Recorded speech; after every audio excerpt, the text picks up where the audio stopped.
godly란 단어, 이 단어를 어떻게 번역하는 것이 좋은지에 대해서 말씀을 드리도록 하겠습니다. 성경을 보면 디모데후서 3장 16절, 또 시편 1편, 로마서 1장 등에 나오는 godly란 단어가 있습니다. 이 단어를 이 킹제임스 성경과 또 현대 역본으로 비교를 해서 보시면 좀 차이가 있는데요. 우선 킹제임스 성경을 기준으로 성경을 검색을 해보면 godly란 단어는 15회가 나오고 godliness는 15회가 나옵니다. 그래서 총 한 30회가 쓰였습니다. 개역 성경에서는 보통 이제 이 말을 주로 경건하다 이런 말로 번역을 하였고, 킹제임스 성경에서는 godly 이 단어를 하나님께 속한, 하나님의 뜻을 따르는, 하나님의 뜻대로 하는, 이렇게 이번 마제스테 에디션에서는 그렇게 번역을 하였습니다. 자, 이렇게 이 번역에 좀 차이가 있는데요. 우선 옥스퍼드 사전과 한영 사전에서 godly란 뜻을 검색을 해보시면은 of or pertaining to God, coming from God, divine, spiritual, 이런 의미를 우리가 발견하게 됩니다. 그러니까 옛날 표현으로는 우리가 고어라고 부르죠. 하나님께 속한, 신성한, 신을 공경하는 이런 뜻을 가지고 있습니다. 그래서 이 고린도후서 7장 10절에 가보시면 하나님의 뜻대로 하는 근심은 회개를 이루어, 이제 그런 구절이 나오거든요. 그때 이제 영어에서 보시면 for godly sorrow works repentance, 이런 식으로 표현이 되어 있습니다. 이 부분은 킹제임스 성경뿐 아니라 개역 성경 또는 NIV에서도 하나님의 뜻대로 하는 근심이라고 번역을 했습니다. godly sorrow, 이것을 킹제임스 성경도 하나님의 뜻대로 하는 근심, 또 개역 개정도 하나님의 뜻대로 하는 근심, NIV에서도 godly sorrow라는 표현을 썼다라는 거죠. 이렇게 동일하게 의미를 표현한 데도 있었는데 좀 특이하게 고린도후서 11장 2절에서는 이 킹제임스 성경과 현대역본의 번역의 좀 차이를 우리는 발견하게 됩니다. 먼저 흠정역 성경으로 고린도후서 11장 2절의 말씀을 보시면 내가 하나님께 속한 질투로 너희에 대하여 질투하노니 이는 내가 너희를 순결한 한 처녀로 그리스도께 드리기 위해 한 남편에게 너희를 정혼시켰기 때문이라. 자, 이런 말이 나오고, 이 부분을 표현하는 영어 성경 킹제임스 성경 가보면 For I am jealous over you with godly jealousy, godly jealousy라는 표현을 썼습니다. 하나님께 속한 질투라고 우리는 이렇게 번역이 되어 있습니다.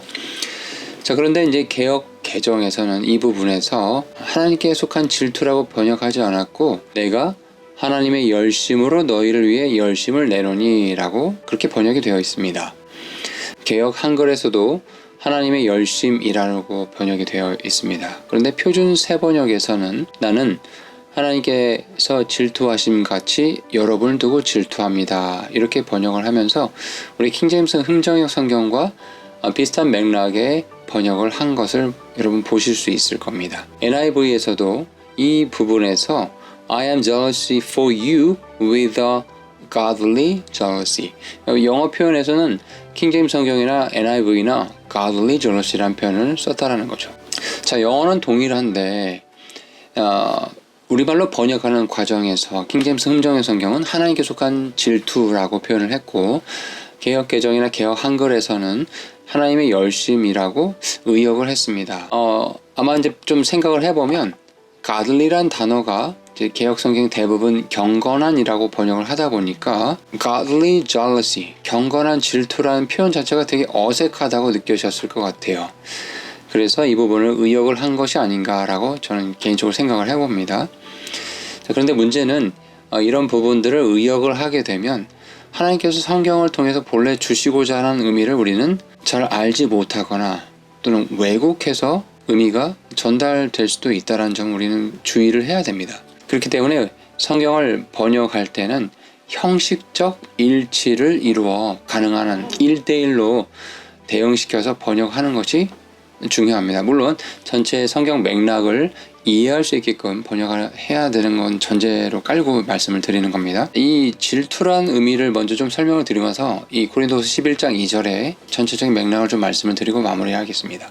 질투는 어떻게 생각하면 인간적으로 보면 좀 부정적인 의미라고 생각을 할 수 있죠.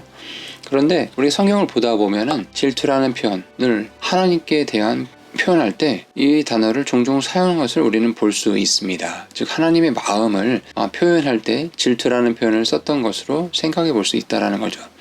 대표적으로 신명기 4장 24절의 말씀에 가보면 주내 하나님을 소멸시키는 불이시요 곧 질투하는 하나님이시니라 라고 말씀하고 있습니다. 이 부분은 개역성경에서도 동일하게 질투하시는 하나님이시니라 라고 번역을 했습니다. 이 외에도 jealousy God 이란 이 표현 질투하시는 하나님이라는 표현이 성경 곳곳에서 볼 수 있습니다. 여호수아 24장 19절 그분은 거룩한 하나님이시요 질투하시는 하나님이시니라 이렇게 말씀하셨고 또 출애굽기 20장 5절에서도 나 곧 하나님은 질투하는 하나님이시니라 라고 말씀을 했습니다.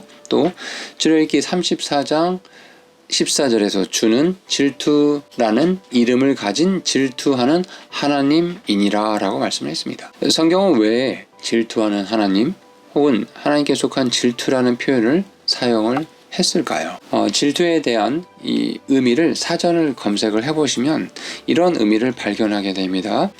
Wanting to keep or protect something that you have because it makes you feel proud. 이것을 좀 번역을 해보면 당신이 자랑스럽게 여기며 당신의 소유인 무언가를 지키고 보호하기를 원하는 것을 뜻한다라고 이렇게 해석을 해볼 수 있습니다. 질투가 이제 그런 의미가 있다라는 거죠.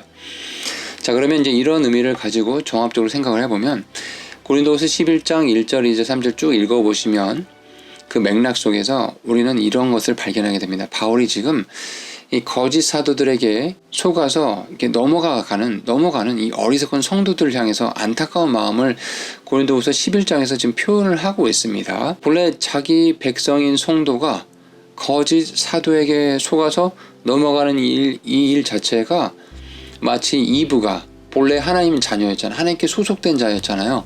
그런데 뱀에게 속아서 죄를 짓는 일과 같은 일로 고린도후서 이제 3장에 가보면 그런 말씀을 보실 텐데 그렇게 표현하면서 내 소유인 하나님의 소유인 자녀가 거짓 사도들 마귀에게 넘어가는 일을 막고자 내 백성을 지키고 보호하기 원하신 하나님의 마음을 이 질투라는 표현을 했다라는 거예요.